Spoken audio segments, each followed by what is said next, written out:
அன்புள்ள ரிஷபராசி அன்பர்களே வணக்கம். செப்டம்பர் மாத ராசி பலன். செப்டம்பர் மாதம் ரிஷபராசி அன்பர்களுக்கு 2ஆம் இடமாகிய தன குடும்ப வாக்குஸ்தானத்தில் செவ்வாய் இருக்கிறார்.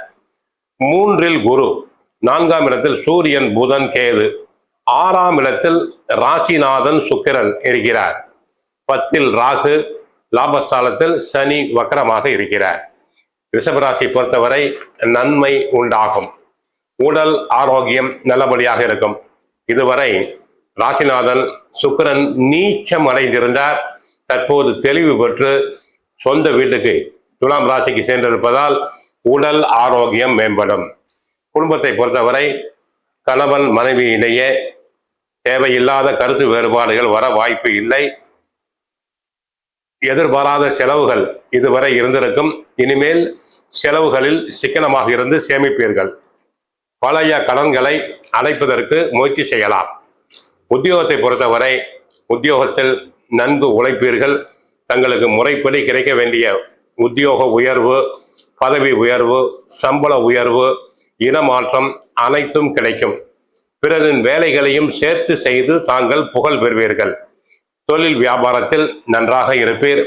நல்ல பண வரவுகள் உண்டு. ஏற்றுமதி இறக்குமதி தொழில் நண்பர்களுக்கு நல்ல பண வரவுகள் உண்டு.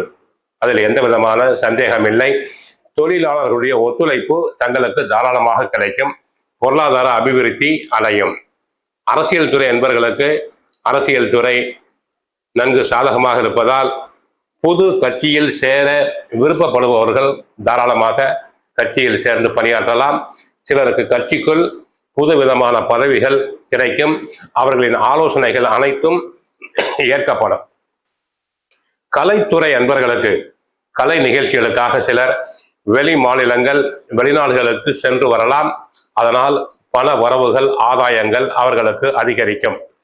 இசைத்துறை, நாட்டியத்துறை, ஓவியத்துறை, சிற்பக்கலை அன்பர்களுக்கு பண வரவுகள் பெருகும். பெண்களுக்கு நகைகள், ஆடைகள் போன்றவை சேரும். மாணவர்கள் நன்றாக படிப்பர். நல்ல மதிப்பெண்களை பெறுவர். போட்டித் தேர்வுகளில் கலந்து கொண்டு வெற்றி பெறலாம். அதில் எந்த விதமான சந்தேகம் கிடையாது. ரியல் எஸ்டேட் துறை அன்பர்களை பொறுத்தவரை 2இல் செவ்வாய் இருக்கிறார். இன்னொரு 2 வாரங்களுக்கு பொறுமையாக இருங்கள். அதன் பிறகு ரியல் எஸ்டேட் துறையில் லாபங்கள் அதிகரிக்கும். தரகு கமிஷன் ஏஜென்சியை பொறுத்தவரை லாபங்கள் பெருகும். பல மடங்கு லாபம் உண்டாகும். வெளிநாட்டு ஒப்பந்தங்கள் தாராளமாக கிடைக்கும். தரகு கமிஷன் ஏஜென்சியில் இதுவரை இல்லாத லாபத்தினை தாங்கள் பெறுவீர்கள். பரிகாரம்: கோவிலுக்கு சென்றால் கிருஷ்ண பரமாத்மாவை வழிபடுங்கள். வீட்டில் தினமும் சுந்தரகாண்டம், பகவத்கீதை, பாகவதம் பாராயணம் செய்யுங்கள். பசுமாட்டுக்கு அகத்திக்கீரை கொடுங்கள்.